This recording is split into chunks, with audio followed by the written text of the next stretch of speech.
കനത്ത വേനലിൽ ദാഹിച്ചു വലയുന്നവർക്ക് ആശ്വാസമായി നീറമ്പുഴ ഗവൺമെന്റ് LP സ്കൂളിലെ അധ്യാപകർ ചേർന്ന് നടത്തിയ സൗജന്യ തണ്ണീർ പന്തൽ ശ്രദ്ധേയമായി.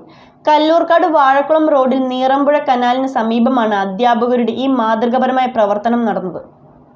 നീറമ്പുഴ ഗവൺമെന്റ് LP സ്കൂളിന്റെ ഈ പ്രവൃത്തി സമൂഹത്തിനാകെ മാതൃകയാകുന്ന ഒന്നായി മാറിയിരിക്കുകയാണ്.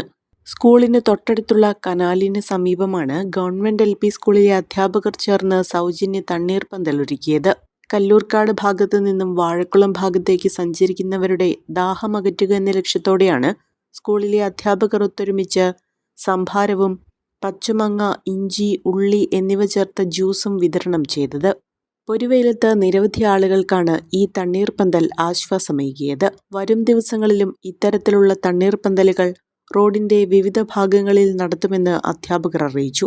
സ്കൂൾ ഹെഡ് മിസ്റ്റേഴ്സ് സീനിയ ഡാനിയലിന്റെ നേതൃത്വത്തിലുള്ള അധ്യാപകരാണ് പ്രവർത്തനങ്ങൾക്ക് നേതൃത്വം നൽകിയത്. അഹല്യയിലെ വിദഗ്ധരായ ഡോക്ടർമാരുടെ ചികിത്സ കൊണ്ട് എനിക്ക് എന്റെ കാഴ്ചശക്തി പൂർണ്ണമായും തിരിച്ചു കിട്ടി. ഇപ്പൊ എനിക്ക് ഈസിയായി വായിക്കാം. നേത്ര സംരക്ഷണത്തിന് നമ്മുടെ Ahalya. Ahalya foundation eye hospital, കേരളത്തിൽ എല്ലായിടത്തും.